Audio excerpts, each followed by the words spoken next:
my opinion, that title now falls to a sovereign nation, Saudi Arabia. Saudi Arabia is what's called an absolute monarchy, where the sovereign is the sole source of political power, unrestrained by pesky constitutions or legislatures. In this case, the ruler is named Mohammed bin Salman, who also happens to be an avid video game player. In addition, as a result of oil exports, Saudi Arabia is one of the richest countries in the world. However, understanding that the market for exporting oil has a non infinite runway, which they accurately do, Saudi Arabia is also making a fairly dramatic shift right now. Using something called the PIF, Public Investment Fund, Saudi Arabia is attempting to become a global gaming hub. Gaming as in video games, not casinos or gambling. Although video games and gambling kind of go hand in hand now. Anyway, particularly esports as of late is what they're focusing on, but the level of influence that the country is now accruing is very large. Most notably, as of late September 2025, in the largest leveraged buyout in all of history, the PIF, as well as Silver Lake and Affinity Partners, full scale acquired Electronic Arts, which is one of the largest video game publishers in the entire world. Using a subdivision of the PIF called the Savvy Games Group, Saudi Arabia also holds a sizable voting stake in companies like Nintendo, Take-Two Interactive, Capcom, Nexon, Embracer Group, and they even own the rights and distribution license for the Esports World Cup. On top of that, one of the more recent and aggressive moves, aside from the acquisition of Electronic Arts, obviously, is a takeover of the fighting game community, where one of the largest and most iconic tournaments in that genre, EVO, is now owned and controlled by the Saudi Arabian entertainment megacity project named Qiddiya. On the one hand, having an owner slash sponsor with very deep pockets is sometimes an extremely good thing. But when it comes to Saudi Arabia, there's a second and possibly far superior motivation in play called sports washing, which is the practice where a government or large organization backs a sports team, in this case prominently esports, although Saudi Arabia is also targeting Formula One, football, and other traditional sports leagues, but anyway, esports in this case, for the purpose of promoting positive public image and distracting attention away from unethical activity, human rights abuses, or maybe criminal enterprise even. Yeah, it turns out that Saudi Arabia doesn't really have a positive public image. It's a pretty complicated and extensive history of human rights abuse. But some of the stuff associated with their reputation is egregiously bad, to a point where many of the esports teams and players who participate in these tournaments are now forced to contend with a very difficult ethical choice. They can either play the game that they love while taking money from a corrupt government with a horrifying track record, subsequently visiting their cities and helping to sports wash their global image, or they can not do that, which means not getting paid, not participating in the largest tournaments, and basically losing access to a massive chunk of the developing esports world. Also, complete tangent before going further, just don't even start with the whataboutisms. Oh, well, if you take money from the American esports leagues, it's just as bad because they do all this, this, this. No, no, no. Okay. The American government isn't taking ownership of esports leagues and gaming companies. Well, not yet. They're taking stake in certain companies lately, which is kind of odd, but they're not taking direct ownership of video game companies and leagues for the sake of promoting their agenda or their public image. You can make the argument that certain games have influence from the military and funding from different places, sure, but it's not like a targeted thing to take over the industry to rehabilitate their public image. That's not happening. And when it comes to human rights abuses, Saudi Arabia has a huge amount of problems they need to deal with.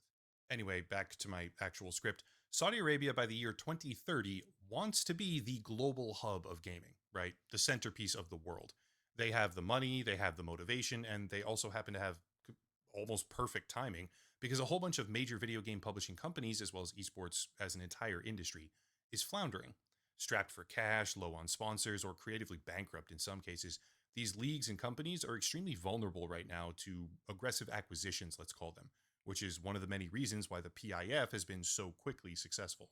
However, success when it comes to the expansion of Saudi Arabian power in the video game industry, in my opinion at least, is very much not a good thing to see. I want to be clear that from here on out, there's a whole bunch of personal speculation on my part, but what do we reasonably think would happen if a country that wants to sports wash its reputation and turn itself into the central hub of video games on a global scale manages to continue gaining power and influence over the biggest names in the entire industry? First of all, having a game be conducive to the world of high level esports play, this is a weird concept, but it needs to be communicated. Having a game, right, be great for esports is not necessarily going to make the game better, okay? Not at all. Video game metas often emerge in two entirely separate ways, with a tiny little minuscule fraction of players using specific tools and techniques, while the vast majority of the entire community plays totally differently. Having a country that is hell bent on controlling the world of esports for the sake of profit and global reputation, then also assuming control of the publishers who obviously publish the games and fund the development of those games, how do we reasonably expect that, like, how do we think this is going to play out for the broader community, is the way I should put it.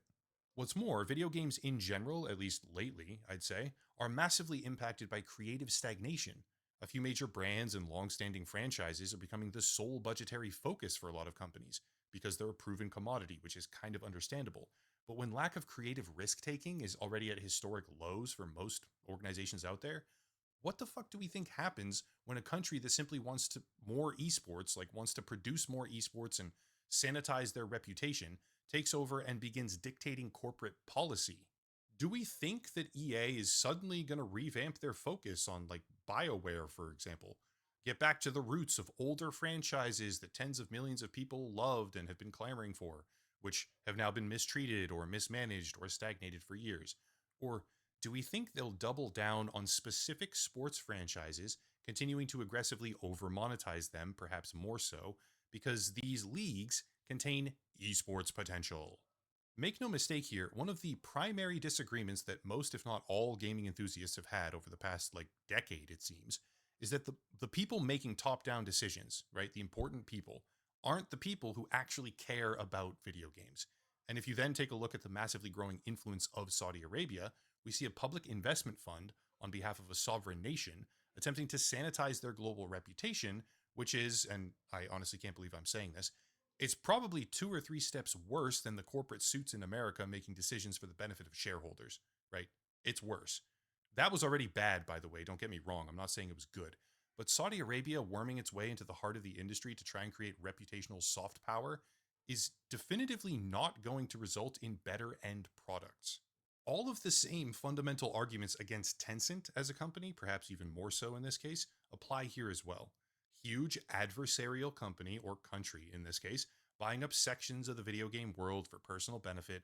And maybe I'm just out of touch, which could certainly be the case, right? It could be true, but it feels like, contrary to the public outcry about how Tencent was impacting the industry, relatively few people with voices and platforms are acknowledging Saudi Arabia now. It's not just about game quality, monetization, or ethical conflict, by the way, it's also about subject matter. Here's an example. Ubisoft recently partnered up with Savvy Games Group, which is part of the Saudi PIF, obviously, and they did this to release DLC for Assassin's Creed Mirage, where the player is dropped into a city, Al Ula, or however you say it, which is now being pushed by the Saudi Arabian government as a tourist destination. Sure, older game, it's just DLC, easy to brush that off as inconsequential, I get it. But they just fucking acquired EA, which means the Saudi Arabian government, while trying to rehabilitate their global image with entertainment distractions, now has direct control of the publisher for a gaming franchise, Battlefield in this case, which historically has featured an Arab coalition as the bad guys. Considering the way that China attempts to exert explicit influence over what is produced in Hollywood, and I have a whole video topic about that as well on the channel, do we honestly think that Saudi Arabia is going to, like, be a hands-off contributor to the world of video games? Or do we much more reasonably assume that they'll manipulate narratives, themes, and franchise choices to make their country look good, censoring anything that ever misaligns with their goals, because soft power is the mission, and sports washing, or entertainment washing, broadly speaking, is the tactic? There is no regulatory body on Earth that can even do anything about this. We're not talking about America here, where antitrust is thankfully a thing. We're talking about Saudi Arabia, where they will do what they want to do, which means the only way that the takeover trajectory of their influence on video games ever even slows down is if the profit margins decrease or the public interest falls off.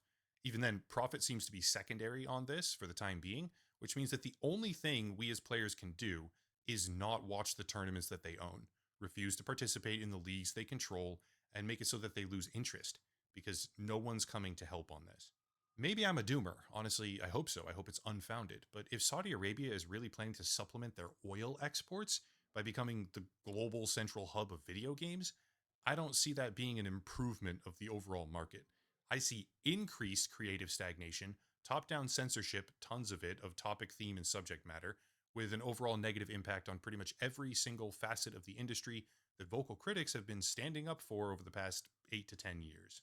I hope I'm wrong, truly I do, but I would massively encourage anyone who's watching this and willing to consciously avoid supporting any project or company or esports league that is controlled by the PIF. That's it. That's honestly all we can do. If you want to support the channel, check out the links down below. A special VPN deal, that's great. Locals and Patreon, channel memberships, merch, social media, etc., etc. But I'll cut it there and stop rambling. As always, thank you all for watching, question everything, and have a nice night.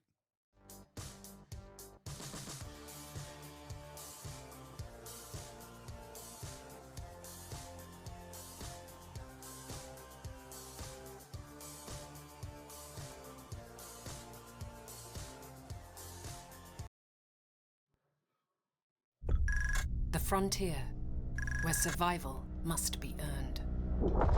You awake and cheaters on my team, so wow, Premiere, thank you, so cool. To celebrate 5K, I spent real-life money on agent skins. The RGB on this gaming setup is reacting to the Valorant spike timer. You can do this with 6. Unfortunately, I think it's time to talk about the gambling, you bouncy bastard. Alright, yeah, no, let's get into it. On the one hand, cosmetics in video games are usually the biggest motivator for me. I've talked about this before, but I'm someone who, when playing Elden Ring, is so much more stoked by a new armor set than another fucking spell that's allowing me to min-max my stats. I'm trying to min-max my lats. I'm trying to min-max my lats, my latitudes and my latitudes. I'm trying to max my...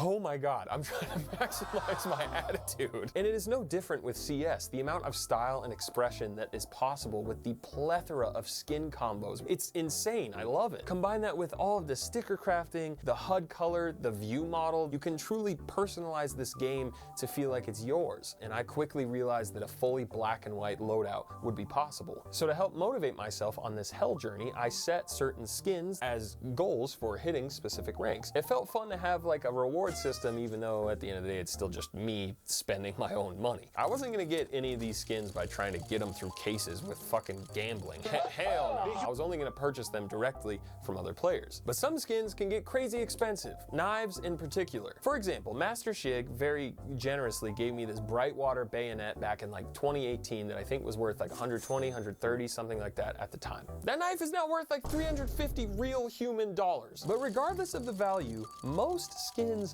are originally sourced by opening cases, and by purchasing them from others, I would still inherently be supporting the ecosystem of opening cases. Is opening a case fun? Do people like watching opening fucking cases? Yes, of course it is. I'm human, I'll admit it, but just like gambling is fun. And just like gambling, when you buy a case, you need to feel very okay that you are saying bye-bye because you are very likely not gonna make that back. Why do you think they sell them? To lose money? No, they expect you to keep buying them, which everyone does, when you inevitably don't get the exact thing that you wanted. The exciting potential of a 0.21% chance of getting a knife, that's what people make entire careers out of chasing, while also spending way more money on cases than they're making back. Even though the sponsored gambling site on their stream likely gave them all the money to blow away in the first place to influence others with way less money to go gamble all their money away too. Jesus Christ, good. And Drew. Go watch Drew's video on online gambling. It's very good. I love that sweet, sweet smell of dew on the grass in the morning. Yeah, the game is rated M, but we all know that doesn't mean shit. Grand Theft Auto Vice City was rated M. I played it when I was like 10. And I'm a YouTuber now. That's horrifying. And these cases are such a crystal clear gateway to even more casino-like gambling sites that Valve does very little to shut down, which is a huge focus of the CoffeeZilla series I was talking about that coincidentally came out as I was personally going into this whole world myself. In my videos, I feel I often have a pretty clear opinion and like thesis on why I believe something, and then I say all this bullshit to try to prove that opinion and blah, blah, blah. This isn't one of those videos. I love cosmetics. I love that I can buy a $5 Slate AK and like some 30-cent stickers and make a Snake K47 based on a YouTube short I saw. I'm excited to see what other sticker crafts other people do, assuming it's not a fucking slur. But I also didn't want to inadvertently support minors getting addicted to gambling while shooting virtual guns with my friends. If I felt so strongly about all this, should I have just shut the fuck up and stopped using any skins in some hopeless protest? Should I have just stopped playing Counter-Strike? Does the video just end right here? No.